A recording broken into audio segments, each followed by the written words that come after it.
So, welcome to Cartoon Saturday Morning. Not like they used to be. I'm Kathy Sullivan. I write young adult fantasy and science fiction, and I'm a major cartoon fan from way long ago. And Larry, want to unmute?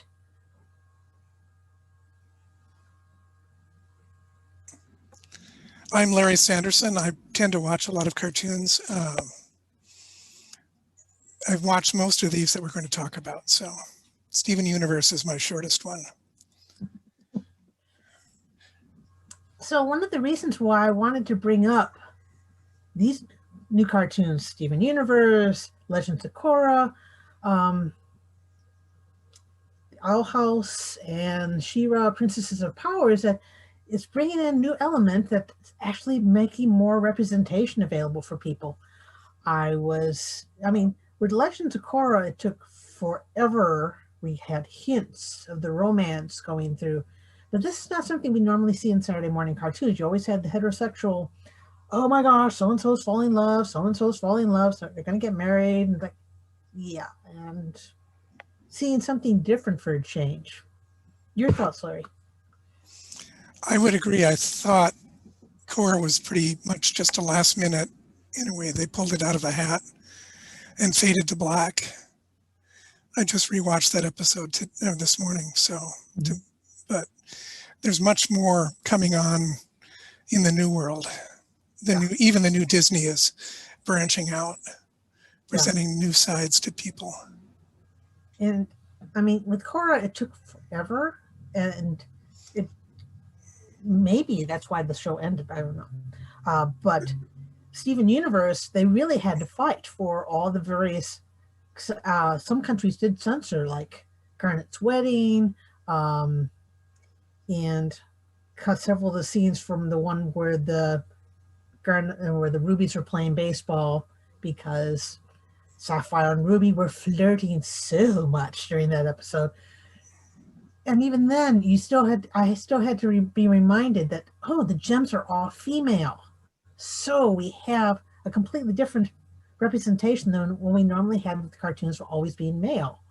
And, oh, hey, these relationships are not straight. They are lesbian. They are, because they're completely alien, but it was just a great depiction. Your thoughts? Right. You're ahead of me on Steven Universe, so I'll take your word for it. You got good episodes to look forward to. Okay. Especially when you get to Jailbreak. That was just the last episode of the first season. It's like, oh my gosh, that's what hooked me right there. Is there any reason why the first season is so long compared to the other ones? Were they just doing the world building, or were they on? I think it was more the world building and establishing how Steven reacts with the gems, but that was one of the reasons I kept avoiding it, because like, oh, all these powerful women, and the boy is going to be the main focus of the episodes. And then when you get towards the end of the first season, all of a sudden all the little pieces start coming together. All the hints about Rose. Well, they do grow him up in one episode, but and let him get back to normal. But the Owl House, I got addicted to that one because it's a portal fantasy, and I write portal fantasy, so I thought this was wonderful. But when they got to the prom episode, they had been hinting all along that Amity had feelings toward Luz, and also with She-Ra, when we're getting prom episodes all of a sudden. And see, now when I was growing up, prom could be boy-girl, but a lot of times prom was, all the girls got together and went, and all the boys got together and went, and then at the dance they started mingling. But having the outfits being non-traditional, it was just really neat to watch. Your thoughts, dabbling on? No, I never made it to my high school prom, but I would agree.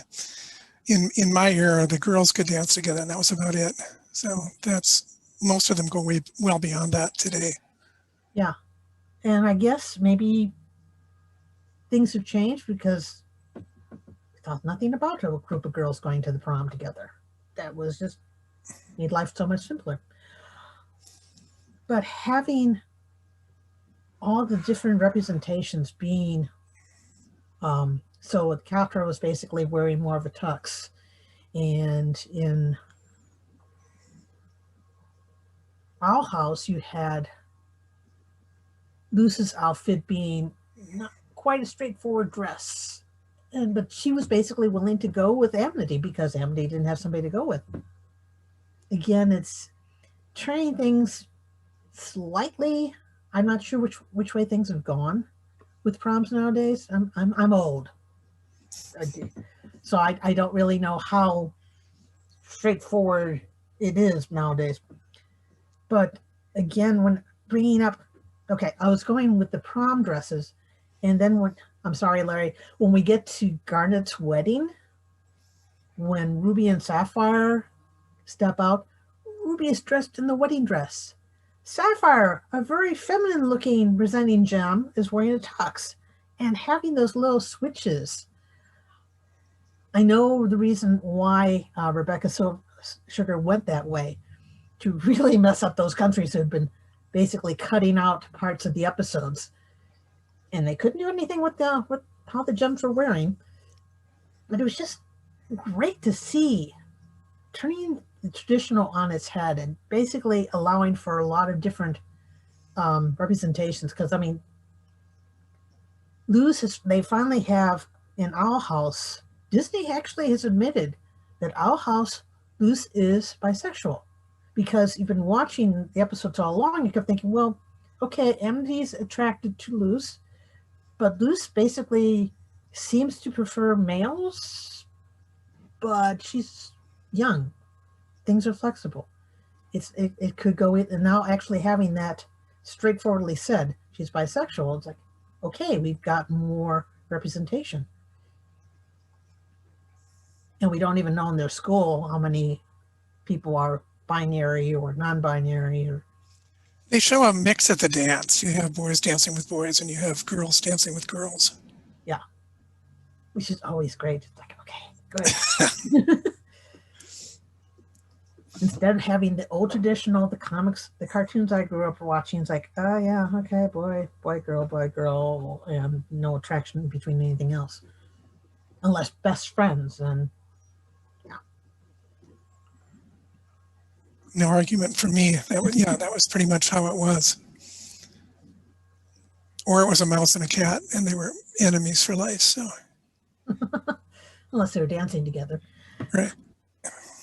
But it's just been wonderful to watch this, and I mean, you would see some gay representation. I mean, normally in adult shows, but it was always for a laugh.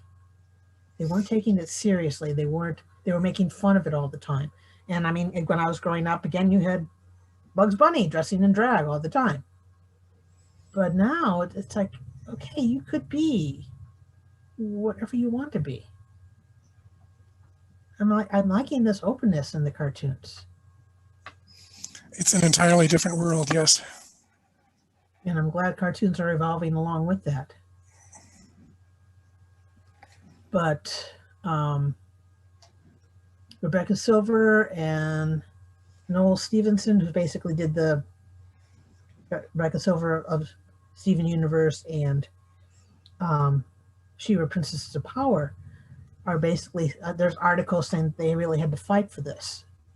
And that was one of the reasons Steven Universe series got cut as short as it did, because they basically shortened it because of the way because they had to fight for the wedding. They had to fight for some of these episodes. And Steven Universe, I found to be such a wonderful representation of the non-masculine. I mean, Steven's allowed to cry. Right. Steven's allowed to admit he's done wrong. There's no invincible heroes in there, although they are reasonably invincible. But I mean, everybody can make mistakes. Everybody does things that they shouldn't. Everybody tries to hide things that they shouldn't. It's an ongoing. Nobody's perfect in that universe, and those who keep trying to push themselves to be imperfect you suffer for it, and you learn a little bit more in that. We've got some great episodes to come to. It's like, oh, you're still on the journey there. And his father, which would be the normal wise male, is about the worst of the lot. So, Yes, he's still living in a van. right, at a car wash. That's even worse. And the permanent sunburn, yes. But it's just, it's I'm just basically enjoying so many great cartoons coming out.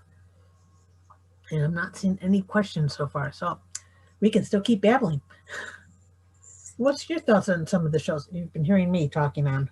You're I've been enjoying them. I've been catching up on She-Ra as well, which is, I thought the relationship there was a little bit more concealed because they play in at being enemies most of the way through after the first, what is it, 1 or 2 episodes. But then they do the big reveal at the end.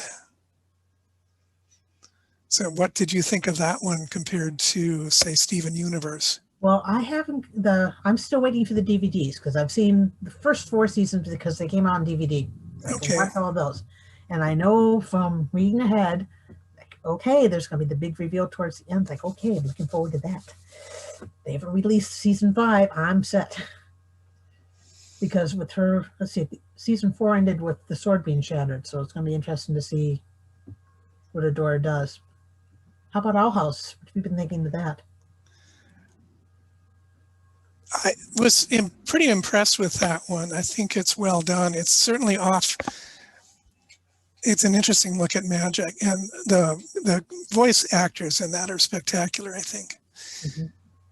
They've got really good, most of these are, that's one of the things that's really stunning about the cartoons these days is they have a lot of big names. They may just come in for a bit part, but it's not like everything is Mel Blanc, I think it was in our time, wasn't it? Yeah. There he did Oh, yeah.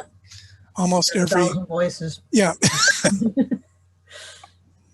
And the fact that with Steven Universe, you have so many people of color doing the voices for the gems. It's just some of the actors that they actually had for those voices were just marvelous. Yeah, I think it's pretty spectacular. And you get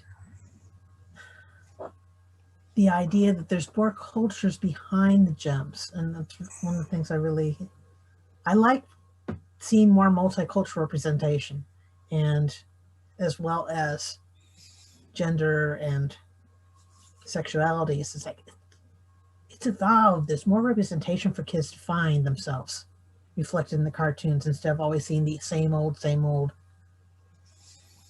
actually being heroes. I think they're doing a pretty good job at that. Mm-hmm. Although, in a way, Steven Universe, I think, for having everybody being almost a superhero, does a better job at displaying sort of every people, if that makes any sense. Yeah. Because they're all powerful. And you get somebody like Peridot who needed her lemon answers. Oh, you haven't got, there we go. When you do, we've got some good stuff coming up. But you had really powerful gems. And again, I'm sorry, I'm a rock hound, so actually getting all those gem names and all those actual minerals, and they got it right. That was another feature. Science, yay. I was geeking out because I'm rock hound. I know the minerals, and seeing all this is just, yeah. But you could have a really powerful gem, and they have to go on a journey to realize that they are not as powerful as they think. Gems can be very brittle if you hit them the right way. And I'm babbling, and I will. Go ahead, Larry. Let's go back to Korra for a second. What did you think of the big hullabaloo at the end of it? I mean, really pissed. Oh my gosh. Of course, it's been years since I've watched it. Well, I mean, the public hullabaloo. So many people really freaked out. Yeah. Hard to believe it's such a different time. Because nowadays, most people are going, oh, yeah, okay, they kissed. Big deal. But then it was a big deal because it was going against the norm, and actually have it depicted seriously. I mean, you could tell that Asami was being attracted to Korra, and Korra was basically resisting that because Korra was doing traditional all the time. But to actually have that revealed, it was so liberating in a way. Because I mean, with the Avatar, Last Airbender, you didn't really get any representation. You didn't get any feelings for anybody was not in traditional stereotypical roles. Well, Toph isn't really, but Yeah. Oh, we have a question. Oh, not a question. Just Jason basically saying a lot of, in case everybody else can't see it, all of these shows are filled with great lore as well. The relationships seem to be treated like any other relationship appropriately, so we can focus on the highly detailed lore. Absolutely. Because it's not singled out as something, oh my gosh, in that world as something strange. It's basically just, yeah, and which is what it's nice to get around to. mm-hmm. Because kids growing up are already facing the fact that this is normal. Why is this any big deal nowadays? I think we may be ahead of that in a larger city than out in the rural areas, but True. I'm in a small college town, so, but I'm still in a college town, so.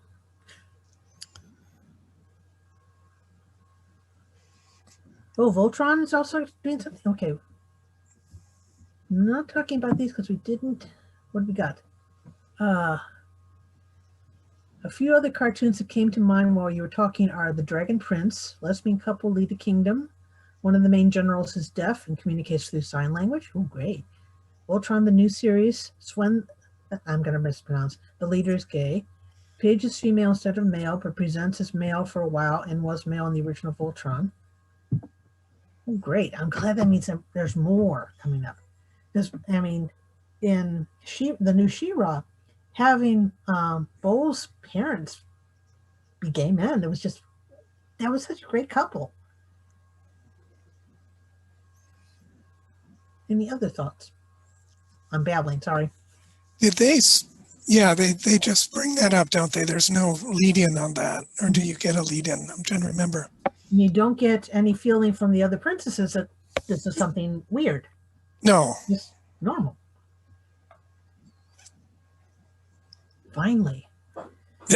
It's so nice to not having things being portrayed as a joke, because that is really irritating. It's like, because when I grew up, oh my gosh, the biggest joke was have a male. I mean, what was that one show we had the guys dressing up in female clothing so they could actually rent a room. But I mean, it was always treated as a joke, never seriously. And that was an early Tom Hanks, I think. I don't think I ever watched it, but yeah, they were always the butt of a joke, or it was straight boys putting it on just for no particular reason. Or Tootsie, where basically that was the only way to get a job. But having kids actually see these in cartoons as a normal relationship, a loving relationship. This is a good family. Both parents were just, they argued like anybody else. It's just, it's so nice to have that be the new norm. Yeah, it's a new world, even in cartoons, I guess.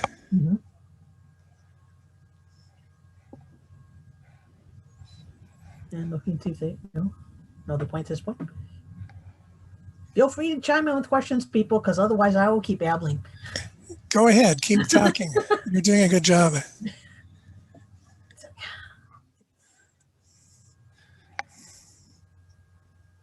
I'm trying to think of any other shows that have been popping up because I'm so used to the ones that had to fight for so long, and to have Disney showing the owls,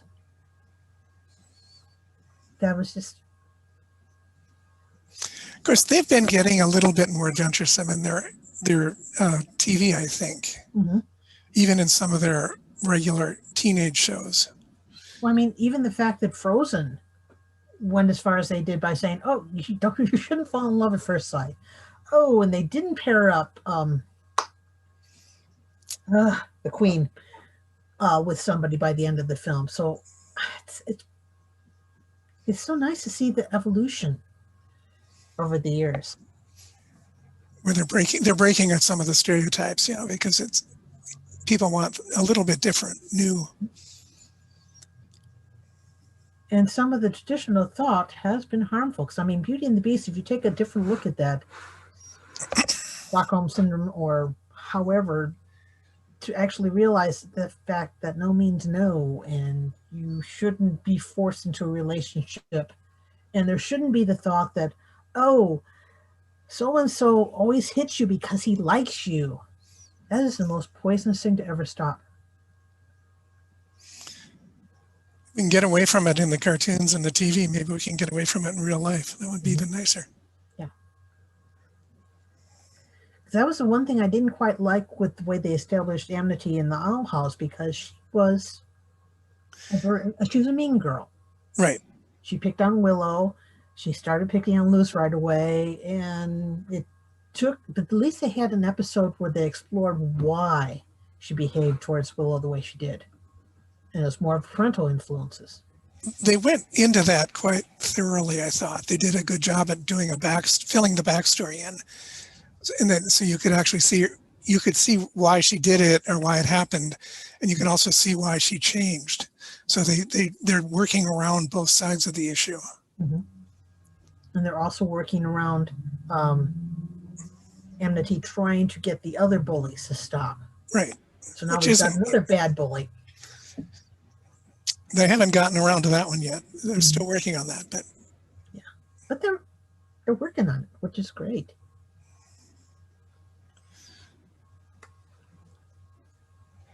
Bill and people chime in with some more questions or thoughts too. You don't want to hear from me all the time. Go ahead. You're doing good. But your thoughts on some of the other aspects of Princess Power? I thought that one was really well done, although they do keep them as enemies from almost the whole thing. Mm-hmm. But I like the fact that they've got a lot more of the Princesses of Power, because I mean, I remember the old She-Ra cartoon, and I remember not watching it. Of course, I was at the age where He-Ra and She-Ra were both being aired. Like, I'd like the Herculoids better. Yes, I'm old. But having that, oh yes, that's the other influence I wanted to remember to mention, because how much of this is an outgrowth of Sailor Moon? Because when Sailor Moon, thank you, Jason, Bosom Buddies, that was the name of that show. We had the men dressing up so they could give a room. But with a lot of the Japanese cartoons coming into America, Sailor Moon, Cardcaptor Sakura, we got the sanitized American version of Cardcaptor Sakura.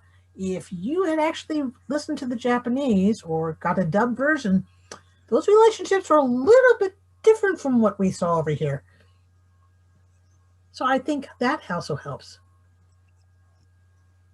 And Jason is saying, in Disney movies, it's hinted at like the two male characters dancing at the end of the live-action Beauty and the Beast, or an adventure of Star Wars, so they can say, see, we have representation. Yeah, minor.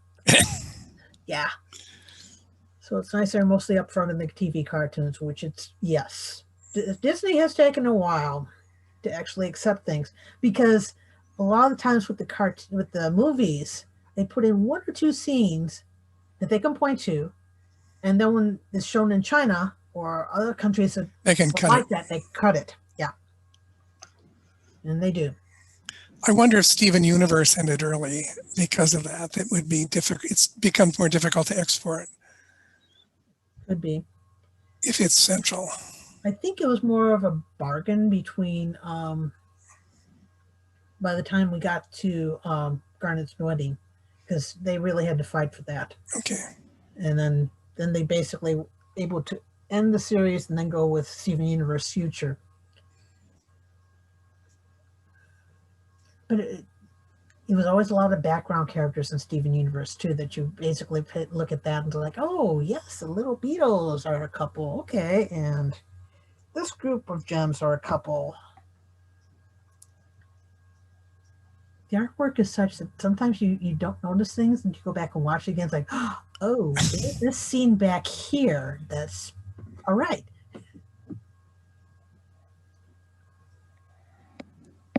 Any other thoughts?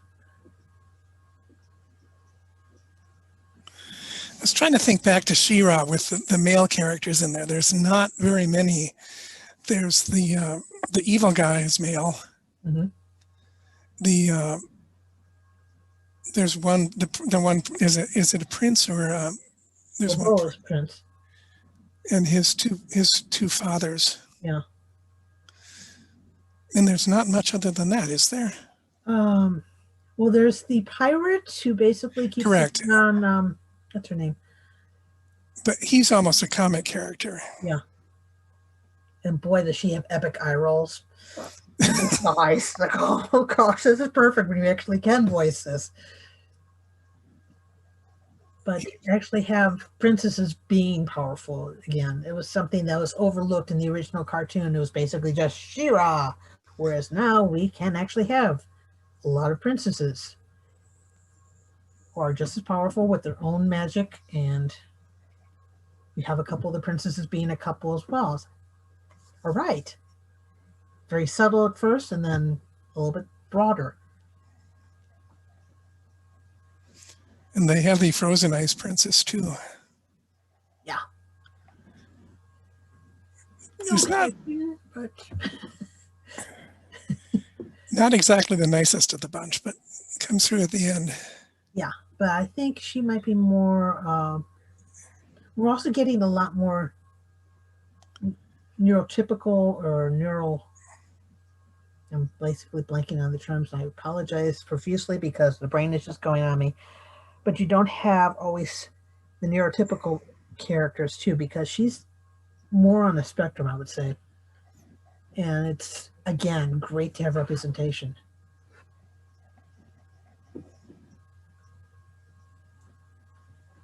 Now, Don, do you have any comments about She-Ra? We've been commenting on She-Ra. I'm seeing messages in the comments here. I mean, because we've covered both parents. We've covered the romance, which I haven't seen yet. Okay, Umbrella. Okay. The Umbrella Academy is not really a cartoon, but okay.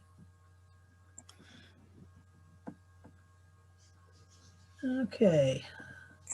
Larry says maybe it's a trend in superhero genre in general, which spills over into cartoons. One example that's not a cartoon, but the live-action Doom Patrol, one of the characters' arcs, has to do with him being in the military at the 60s and being gay and in the closet, and the struggle he went through while having a family and kids at the same time, and then dealing with that all now in the 2000s after years of estrangement from his ex-wife and children. Another arc involved military person sent in to quell a group of abnormal people, but they joined them after discovering a love for drag and the freedom of self-expression. Which can also bring up, which is the new, well, the X-Men way back long ago, because the cartoons actually went through a little bit more than the comics ever did. But again, the cartoons were set later than some of the comics.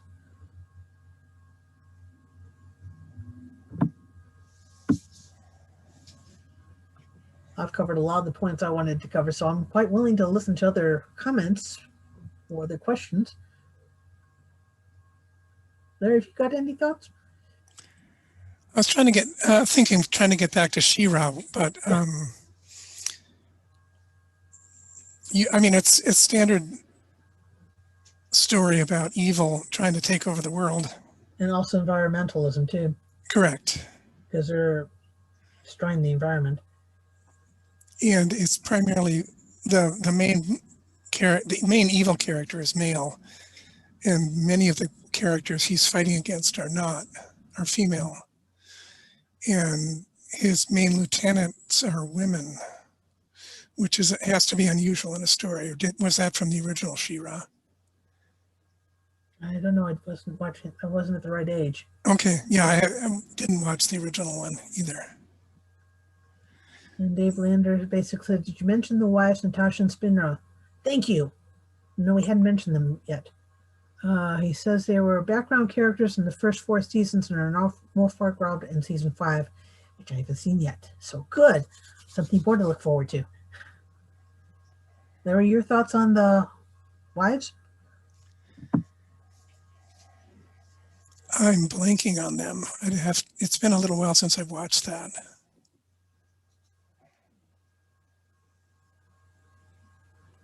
So I can't help you on that, I'm afraid. Okay.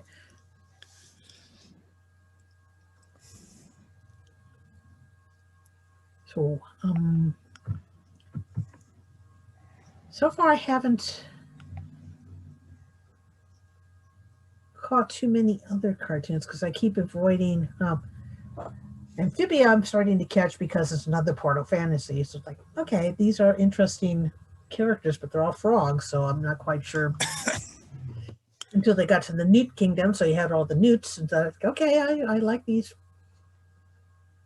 reptile lizard representation, but how do they handle that without dialogue? What do they do then? Oh, they're talking because they're animated frogs and they're animated newts. But okay, newts. Oh, I'm sorry, I misheard that. Because it's NEWT. Yeah, right. For those who were basically trying to follow along too. Because I haven't, what is it, Granite City? There's some cartoons that the artwork always throws me off and I have to get adjusted to it another way. And then I will start ignoring the artwork. Because I mean, some of the early Steven Universe, the artwork just bugged me to get. But then I started noticing a lot more of the background and going, ooh, there's really good artwork there. Yes, I'm an art snob. Jason's asking, are there action figures for She-Ra? Have you seen anything in the stores? I haven't looked. I have not looked. Okay. I have a feeling they probably do have action figures because it's the way toys are nowadays. Because I mean, yes, back in the day, it was basically a toy commercial for She-Ra figures and He-Man figures. Yes, they apparently do have action figures. Yeah. I mean, I'm glad finally Target no longer has pink aisles. Oh gosh, horrible pink aisles and blue aisles, but you still kind of have them segregated. They just don't have the pink backgrounds anymore. But it's been, I mean, they've gotten some really good action figures because when Captain Marvel came out, it's like, okay, you could have Captain Marvel Plus, you could have Captain Marvel in the action mode, and yeah, they basically just put different helmets on. And you do not need me to go into rants about toys. Well, that's a major part of cartoons, isn't it? That they. Well, that's basically why they cut off Young Justice because the wrong people were buying action figures. Uh-oh. Yeah. Mm-hmm. Oh yeah, girls like action figures. Okay, let's cut off that cartoon.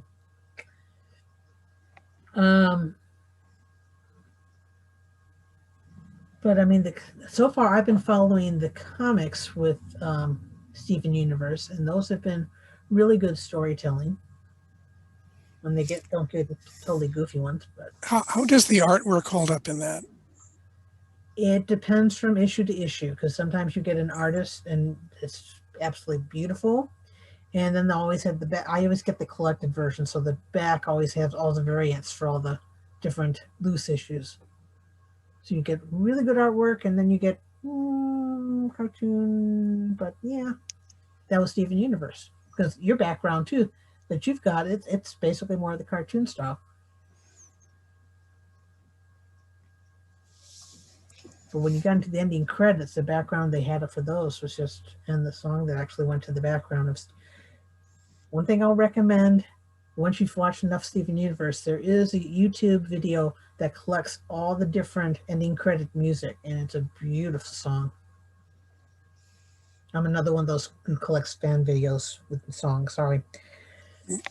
Yeah, they do have a lot more emphasis on music and singing in that than the regular, most cartoons would. Yeah. And a lot of those songs are just really thought provoking. There's one for mindfulness, there is one for just grief in general. And there, I mean, yes, I did like My Little Ponies and all their songs, but Steven Universe had some really good pieces of music. Really thoughtful. And Rebecca Silver wrote some of the music for that. So some of the songs are just fantastic. It's a different mode of cartoons than our youth, when you tended to get a symphonic piece with slapstick in front of it. Yes, but a lot of us knew operas thanks to the Looney Tunes.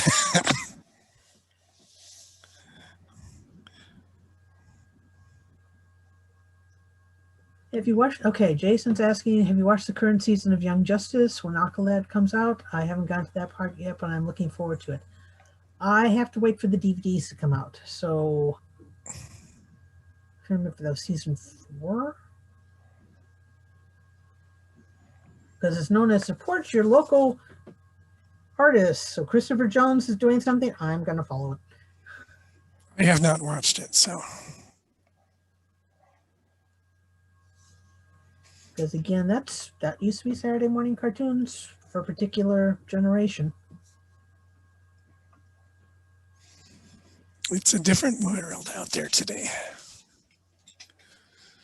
Thank goodness. Doesn't all stay the same. It'd be very boring if it all stayed the same. Same. And the mice and the cats are not fighting nearly as much. Yeah. They had to cut back on the guns and blowing people up because it's old fat. Well, we're doing that we're doing that too much in the real world now, so. You do have an episode to look forward to, though, in Steven Universe, where they try to capture Gem, and it's Looney Tunes all over the place for that one. Yeah. Peridot gets really frustrated. Yes, Don saying, what topper, Doc? Yes. We actually did learn a lot about musical themes in that time period.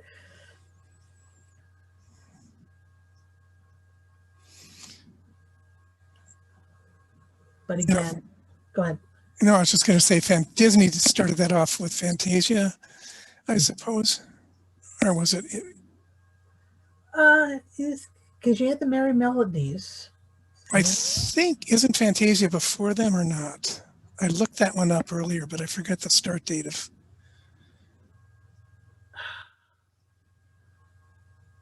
I'd have to look that up too, because I'm not quite sure, because it was around the same time, because one kept feeding off the other.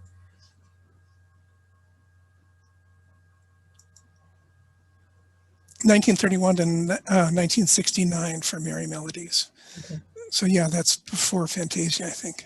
Okay.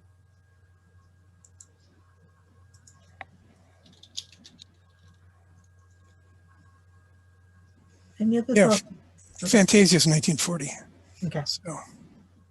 Yeah, because I think they did with a lot of the little shorts, basically got the feel for how people were interested in that. I think there was a lot of jazz in them, wasn't there, in the real early ones? Yeah. Which, of course, was not very acceptable Mm-hmm. to a lot of people at that point. But yeah.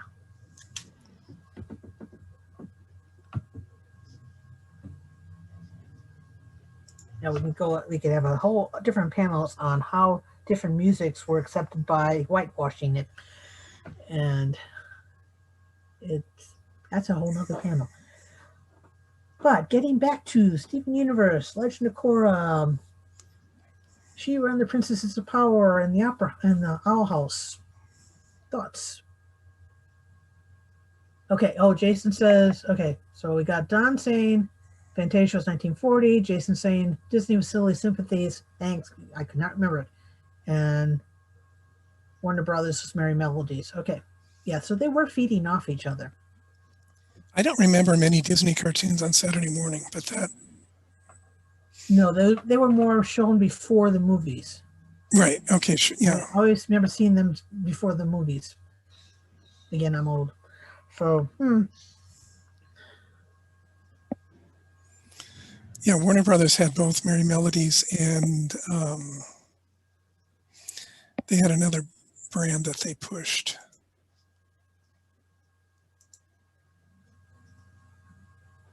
Looney Tunes stuff. Yeah. But I mean, most of the time, the cartoons I can recall, okay, old, reminiscing again. Things like Scooby Doo, you could basically have some, because you had Velma, who basically didn't seem to react to people at all, than just analytical.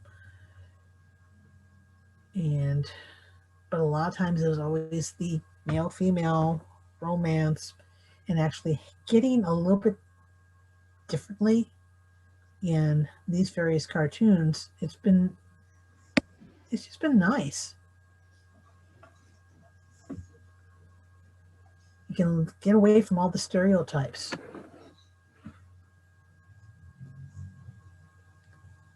Any more comments? Any other thoughts out there in those watching as to what you like of those different shows or any other shows you can recommend?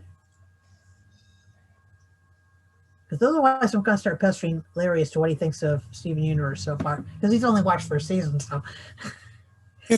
I've been enjoying Steven Universe. It's pretty well done. It's short episodes. They're pretty upbeat. Mm-hmm. And I think the artwork takes a little bit to get used to. Mm-hmm.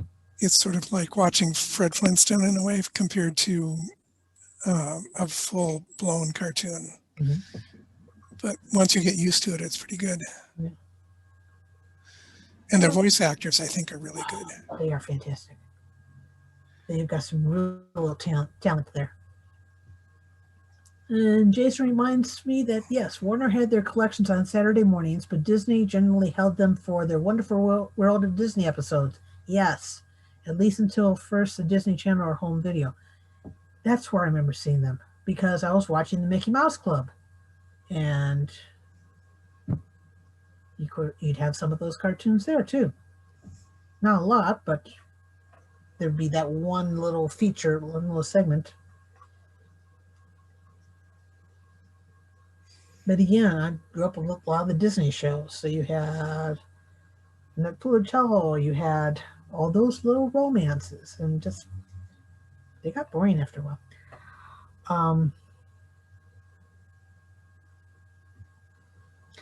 And again, something I really, really, really appreciate is basically you have, with a lot of the cartoons nowadays, you have girls being the ones who are not just gossiping in school corridors, but they're actually going out there and trying to learn.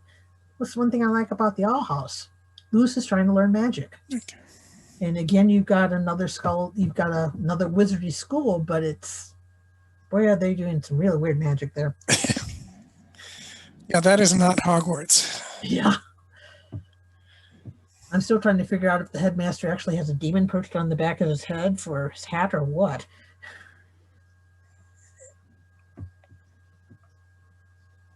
Okay, and David S. Did you hear the creators of Scooby-Doo Mystery Incorporated had recently come out to say at the end of the show Velma was dating her friend rival Marcy? No, I hadn't heard that. They said they had as explicit as they could for the time, 2012. Okay. Great, that's good. They probably could not be very explicit because 2012 is still... Well, it's cartoons infecting the youth of tomorrow or something, I guess. Instead of reflecting the youth of today. Right.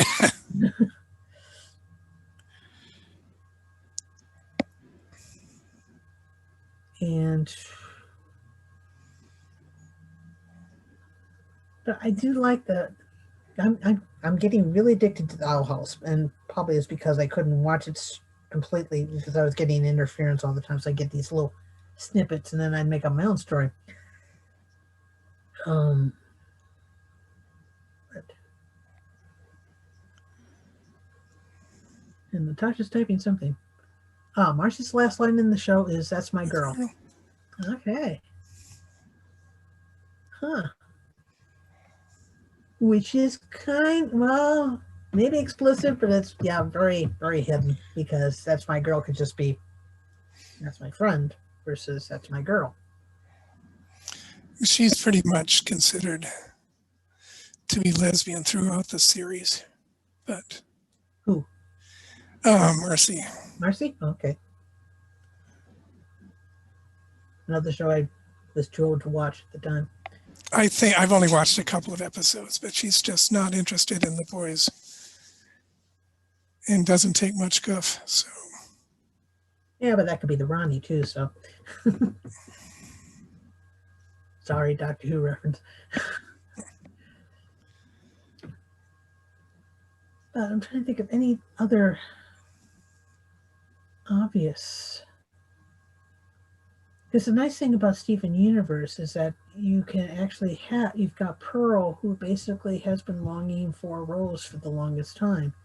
And having that whole relationship played out was, and then later on, Pearl finally moves on and finds another woman.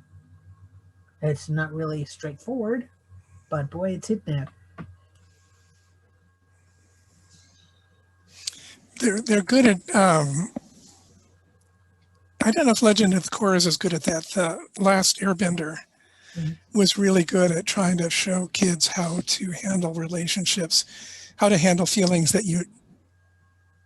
They did episodes on crushes. They did episodes on fortune telling. They did all kinds of things to try to work on how you should handle things that you don't like, or that when you're feeling attracted to someone, if they don't like you, what to do. Mm-hmm. Yeah, that's why that show was just so popular, and still a really good show to show kids. Let's see. David goes back and says, also in one episode, Marcy's in the opening sequence and she hugs a picture of Velma to her chest. Aww. That was going back to Scooby-Doo. Right. Yep. Yeah. For those audience members who are wondering, what is she talking about? But that was why I had so much hope for Legend of Korra, but they started off with Korra being so just unlikable with that. Well, they're older. It's harder with older characters to do the same. Yeah, true. Whereas younger ones, you're willing to cut them a lot of slack because they're young. They're young, and one of them's been out of touch for an incredibly long period of time. Years. Poor Aang. So you have to give them, but they work them through the things. They don't. There's not a lot of preaching. There's not a lot of. There's no, I know how to do it, follow me kind of thing. It's they're exploring through this on their own. Yeah, exploring how to be leaders. I mean, Sokka would basically say something, follow me, and everybody else go the other direction. You get that in a way on Legend of Korra too, where she sort of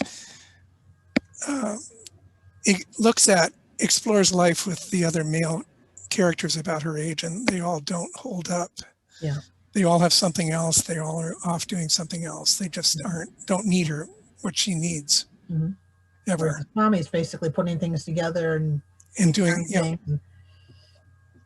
She was a good, strong character. But yeah, it took them and that's probably why it ended when it did, because, oh my gosh, we're going to fight for this one scene and then the networks are going to kill it. So, but again, it's a slow progression of winning some battles, losing some, and we're getting now to the point where we have things like the Owl House, where it's perfectly acceptable to have different relationships explored.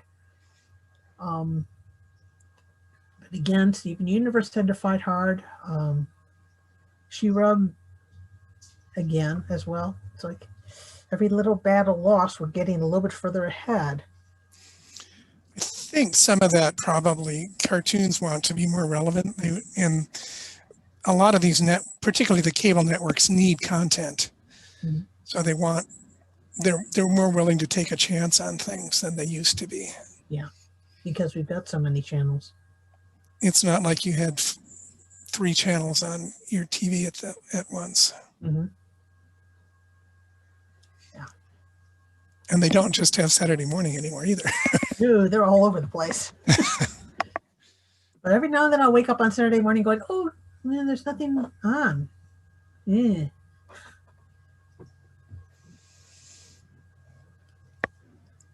Okay. Netflix has this is from Larry, has a collection called Representation Matters, and She-Ra, Voltron, and Dragon Prince are on that list. 2 other cartoons on that list. I have not seen them. Yeah, I've been hearing about these other ones you're talking about. Kipple and the Age of the Wonder Beasts and Cannon Busters. I haven't heard of them. Have you heard of those? I have not I've heard vague rumors from those people that I know who have Netflix. I don't have Netflix, so it's something I'm going to wait until the DVD comes out. Old school, sorry. Kipo sounds familiar, but I can't place it. Yeah, I've had one friend raving about the Age of the Wonder Beasts, and it's like, okay, good. I'll wait for the DVD come out and see it for myself. But there's what's really irritating. Oh yes, the DuckTales reboot has 2 dads who are parenting 2 daughters. Yes. I'm blanking on those 2. I'm probably fascinated too much on Scrooge. So, David Tennant fan? Oh yeah, slightly. He and Catherine Tate are in the new DuckTales. It's like, okay, yes, this is great. How do you like him compared to the old voice? It took me a while to adjust. Well, the trouble is, it's been years since I listened to the old voice, and having David Tennant. The trouble is, I keep seeing the Doctor as Scrooge. It's like, okay, it's not as bad as when he was voicing the character in How to Train Your Dragon spinoff.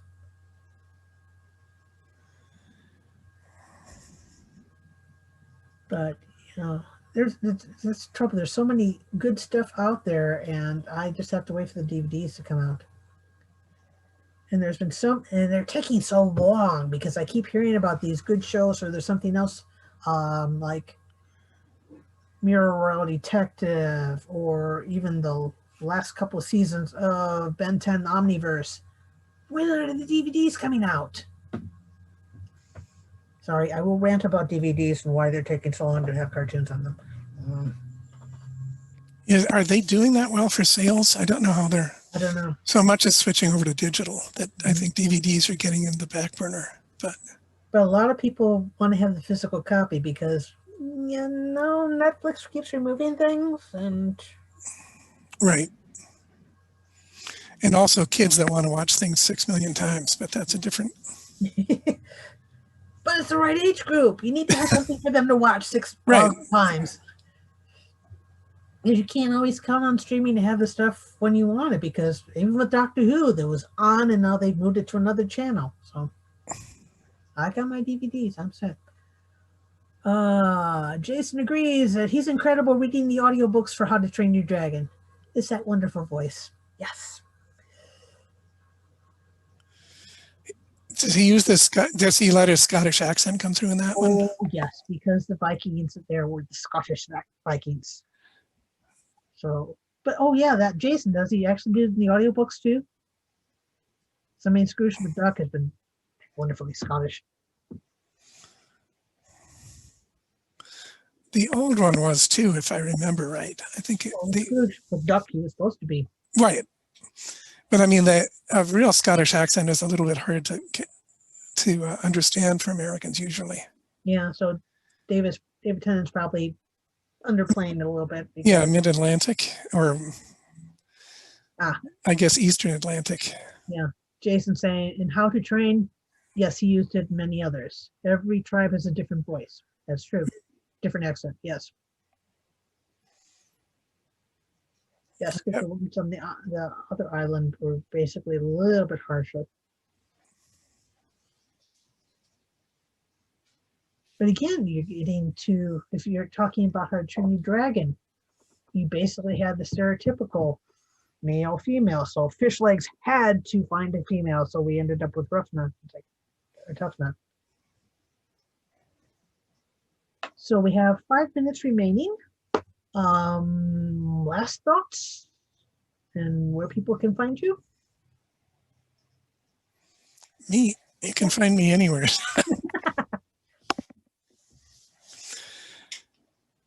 Facebook is the big live journal. I have my own website, but I post mostly food and movie information on them. So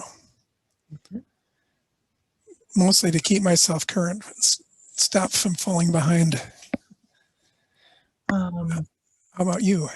I'm at KathrynSullivan.com, and I basically, on my Facebook author page, I will have list articles about the cartoons, some of the kids' TV shows, because I write young adult fantasy and middle grade fantasy, and I'd like to keep up on that. I don't have live journal. I basically still have it. Oh, it's probably too late. And the other Larry's asking, what's your website, Larry? Or lsanderson.net. Okay. Sanderson's over a big wallpaper company in England, so couldn't get anything with that on it.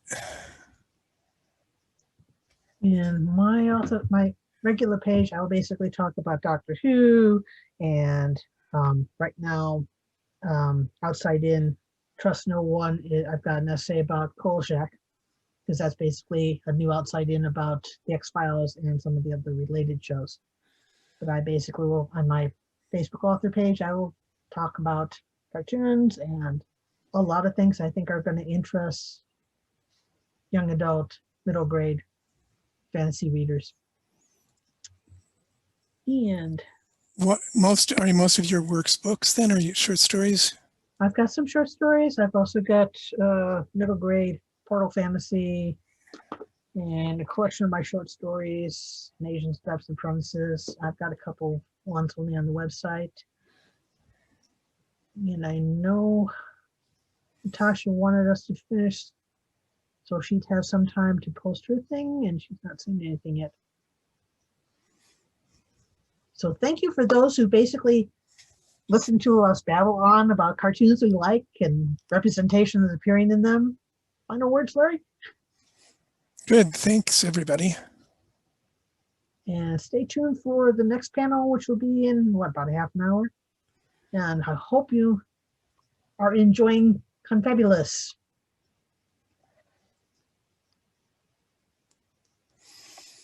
And thank you all.